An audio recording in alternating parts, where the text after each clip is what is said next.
Mis padres sorprendieron a mi hermano con un BMW nuevo como premio por su graduación. Mientras tanto, yo abría mi propio regalo, una pila de facturas y deudas que ni siquiera eran mías. Mi madre sonrió y dijo, es lo correcto. Hice mi maleta y me fui. Semanas después comenzaron a llamarme desesperados. Por favor, no hablábamos en serio. Jamás imaginé que yo sería quien cortaría el vínculo con mi familia. Siempre pensé que me quedaría cerca, que asumiría responsabilidades, ayudaría cuando hiciera falta y que con el tiempo cuidaría de mis padres. Pero el dinero tiene una forma extraña de mostrarte quiénes son realmente las personas. Me llamo Fernando y tengo un hermano gemelo, Mateus. Desde niños siempre nos trataron de manera distinta. Mateus era el orgullo de la familia, deportista, carismático, que jamás hacía nada mal a los ojos de nuestros padres. Yo, en cambio, era más reservado. Prefería la lectura a las fiestas, las computadoras al deporte. Nunca sentí resentimiento hacia él, pero siempre supe que, entre los dos, él era el favorito. Aún así, nunca imaginé que las cosas llegarían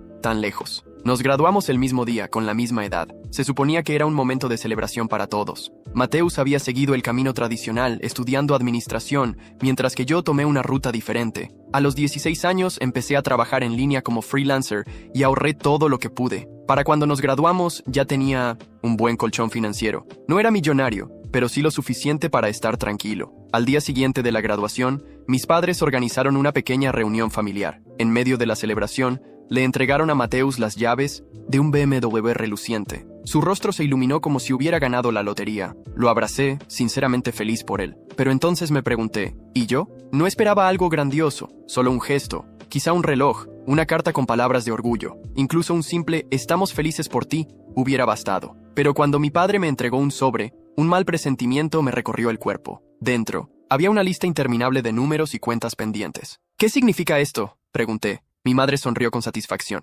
Es lo justo, Fernando. Has trabajado durante años y ahorrado bastante. Es hora de que contribuyas con la familia. Mi padre asintió. Mateus aún no tiene estabilidad financiera. Necesita apoyo para comenzar su vida. Pero tú eres responsable. No te costará nada ayudarnos con esto. Sentí un frío recorrerme la espalda. No era un regalo. Me estaban cargando sus deudas mientras premiaban a mi hermano con un auto de lujo. Y lo peor es que realmente creían que era lo correcto. Miré a Mateus, esperando una reacción, quizá un poco de incomodidad, alguna señal de que entendía lo absurdo de la situación. Pero él solo se encogió de hombros y dijo, «Vamos, hermano, siempre dices que el dinero no te importa». Fue en ese instante que tomé mi decisión. Respiré hondo, doblé la factura y la metí de nuevo en el sobre. «Gracias por esto», dije con calma. «Me ha dejado todo muy claro». Mi madre sonrió aún más. Sabía que lo entenderías. Le devolví la sonrisa. Luego, sin decir más, subí a mi habitación, preparé mi maleta y me fui. No grité, no discutí, no intenté hacerlos cambiar de opinión. Simplemente me marché. Nadie intentó detenerme. Quizá ni siquiera entendieron lo que estaba haciendo, pero pronto lo entenderían. 2 semanas después comenzaron las llamadas. Al principio eran casuales. «Hola, Fernando, solo queremos saber cómo estás. Llámanos». Después se volvieron más insistentes. «Fernando, necesitamos hablar. ¿Por qué no contestas?» Y luego, la desesperación. «Por favor, Fernando, no era nuestra intención. Solo llámanos de vuelta». Pero no lo hice. No iba a darles la satisfacción de fingir que nada había pasado. Por primera vez en mi vida, estaba eligiéndome a mí mismo. La primera semana después de marcharme, me quedé en un alojamiento barato en otra ciudad. No tenía un plan concreto, pero tenía claro que no iba a volver. Había ahorrado lo suficiente para mantenerme mientras decidía qué hacer. Mis padres, por otro lado, no tuvieron tanta suerte. Para la segunda semana, Mateus empezó a llamarme. Al principio, su tono era arrogante. «Hermano, deja de hacer un drama. Solo regresa de una vez», bloqueé su número. Entonces mi madre cambió de estrategia. «Fernando, cariño, estamos pasando por un mal momento. Sabes que siempre hemos estado ahí para ti. ¿No podrías ayudarnos un poco?». La ironía me golpeó con fuerza. Era la misma mujer que me entregó una factura en vez de una felicitación por mi graduación. Fue entonces cuando llegó el verdadero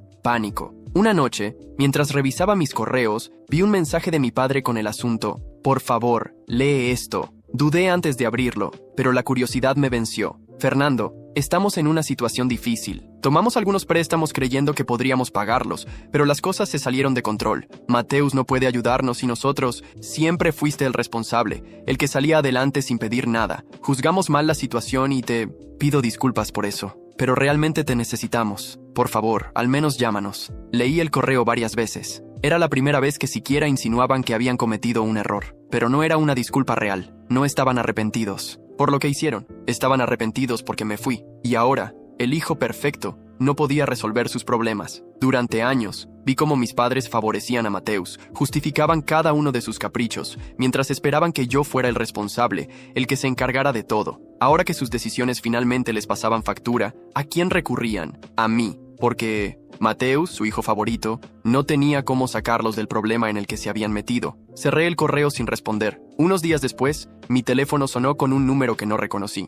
Dudé antes de contestar. Era mi tía Camila. «Fernando, ¿podemos hablar un momento?», preguntó con cautela. «Si es para convencerme de volver, ahórrate el esfuerzo», respondí con frialdad. «Solo escúchame, por favor». Su voz sonaba cansada, casi resignada. «Sé que estás dolido, y con razón. Pero tus padres no pensaron que esto terminaría así». Solté una risa amarga. Claro, nunca pensaron que finalmente me cansaría de ser el único que sacrificaba todo. Hubo un largo silencio. Luego, mi tía suspiró. «Fernando, siempre creyeron que lo entenderías, que como eras el responsable, podías manejarlo. Nunca pensaron en cómo te hacía sentir». «No, tía, ellos no creyeron nada de eso. Solo me vieron como un seguro financiero. Si realmente me respetaran, nunca habrían hecho esto». Más silencio. «¿Por qué le compraron un coche a Mateus si tenían deudas?», solté finalmente. «¿Cómo justificaron eso en su cabeza?». Mi tía tardó en responder. Cuando lo hizo, su voz temblaba. Solo querían darle lo mejor. Pensaron que era una buena forma de celebrar su graduación. No imaginaron que reaccionarías así.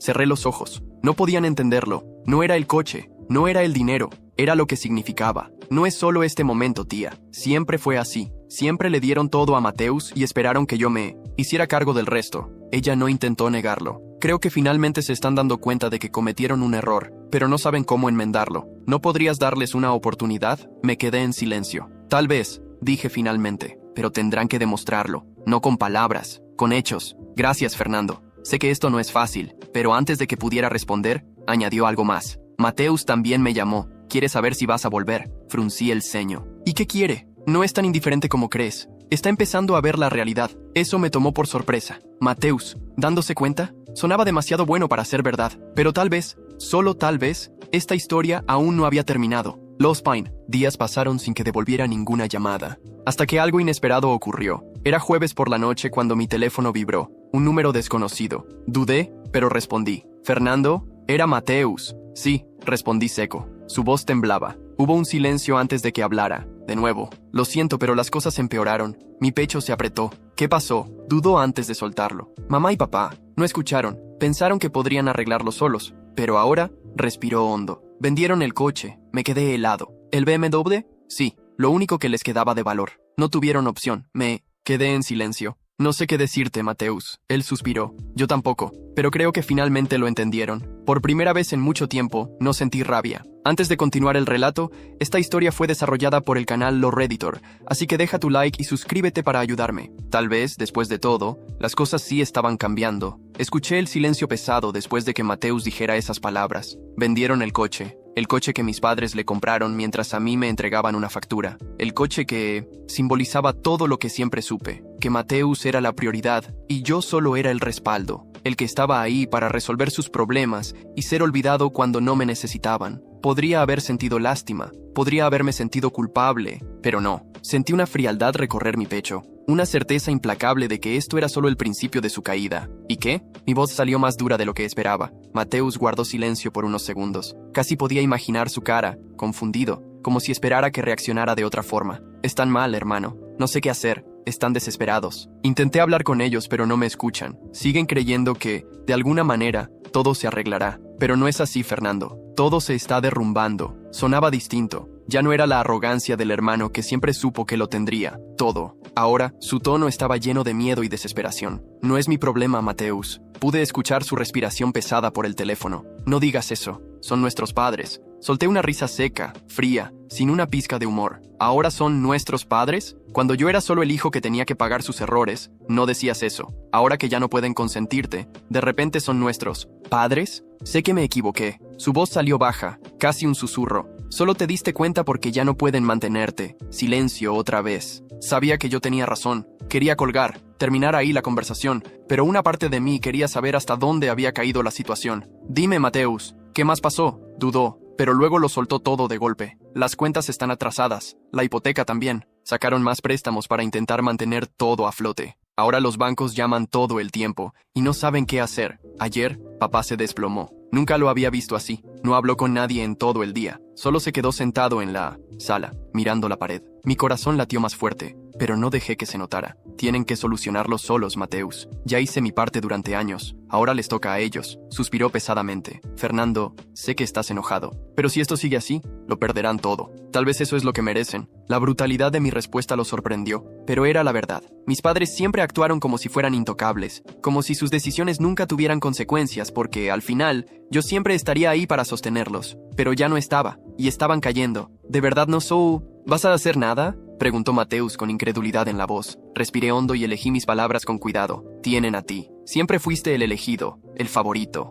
Ahora te toca a ti resolverlo. Colgué antes de que pudiera responder. Los días siguientes, las llamadas aumentaron. Mi padre llamó. Mi madre dejó mensajes llorando. Mateus insistía. Yo no respondí, hasta que llegó la visita inesperada. Era una tarde cualquiera cuando escuché golpes fuertes en la puerta de mi Airbnb. Me levanté con el presentimiento de que no era nada bueno. Cuando abrí, vi a mi tía Camila parada ahí, con el rostro serio. ¿Podemos hablar?, preguntó. No quería, pero algo en su expresión me hizo ceder. Entró, miró alrededor y suspiró. Están mal, Fernando. Muy mal. Crucé los brazos. Eso ya lo escuché antes. Esta vez es serio. Tu papá colapsó ayer. Se desmayó. Mi respiración se detuvo por un segundo, pero no lo mostré. ¿Y? Está en el hospital. Mi pecho se apretó, pero mi rostro se mantuvo inmutable. Eso es culpa suya. Fernando, saben que se equivocaron. Están pagando el precio. Pero, ¿cuánto te cuesta al menos verlos? No soy un banco, tía. No soy su solución mágica. Lo sé. Pero sigues siendo su hijo. Esa frase dolió. No porque sintiera que les debía algo, sino porque, por un segundo,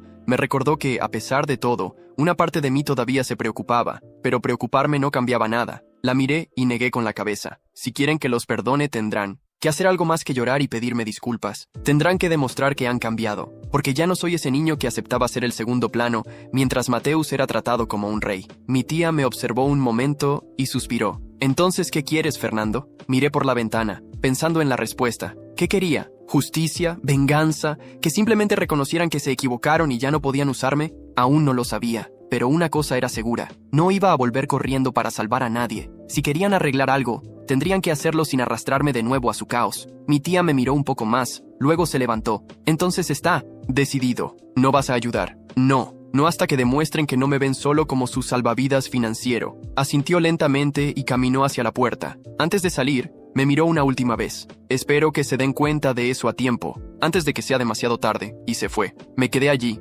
parado, con la sensación de que esta historia aún no había terminado, porque si conocía bien a mis padres, sabía que no se rendirían tan fácilmente. La pregunta era, ¿qué harían? ¿Ahora que ya no podían contar conmigo? Las semanas pasaron y seguí con mi vida. Me enfoqué en mi trabajo, invertí cada centavo con inteligencia, y poco a poco fui construyendo algo sólido. No fue fácil al principio, pero la tranquilidad de saber que tenía el control total de mi destino era algo que ningún dinero podría comprar. Mientras tanto, mi familia se hundía cada vez más. Lo sabía porque, aunque nunca contesté sus llamadas, los mensajes seguían llegando. Al principio eran ruegos desesperados. Fernando, por favor, solo un préstamo, solo hasta que nos estabilicemos. Luego vinieron las manipulaciones emocionales. ¿De verdad nos vas a abandonar así? Somos tu familia. Y cuando nada funcionó, llegaron los insultos. Eres un egoísta. Siempre has sido frío e ingrato. No caí en ninguna de sus trampas. No me sorprendía. El primero en salir adelante en una familia sin dinero siempre es convertido en el salvador de los demás, como si el hecho de haber conseguido algo por mi cuenta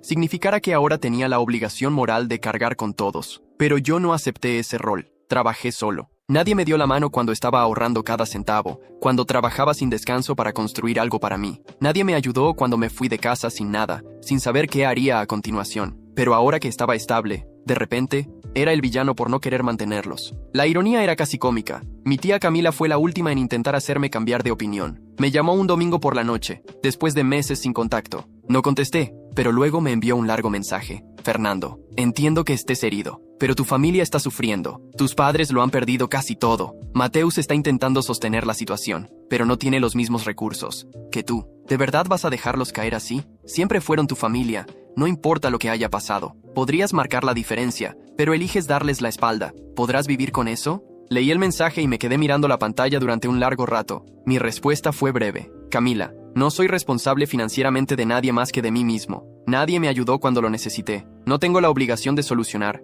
los problemas de los demás ahora. Espero que algún día lo entiendan. Presioné enviar y silencié todas las notificaciones. Después de eso, La ruptura fue definitiva. Mi familia me excluyó por completo. Dejaron de enviarme mensajes. Las llamadas desaparecieron. Los pocos familiares que antes fingían preocuparse por mí, ahora fingían que no existía. Me trataron como un traidor, un egoísta que abandonó a los suyos en el peor momento. Si alguien ajeno escuchara su versión de la historia, quizás pensaría que yo era una persona horrible, pero nadie de fuera veía los años de desprecio, de indiferencia, los años en los que solo fui un recurso mientras Mateus era el hijo querido. La verdad era que, en el fondo, mi familia nunca me vio como parte de ellos. Yo era solo una inversión, y cuando esa inversión no dio el retorno esperado, decidieron que ya no valía nada. Lo más irónico de todo esto es que ellos seguían convencidos de que tenían razón, porque en su mente yo tenía dinero, había logrado salir adelante. Entonces tenía que ayudar. Así es como funcionan muchas familias. El primero que rompe el ciclo de pobreza siempre es tratado como el salvador, como si el simple hecho de haber conseguido algo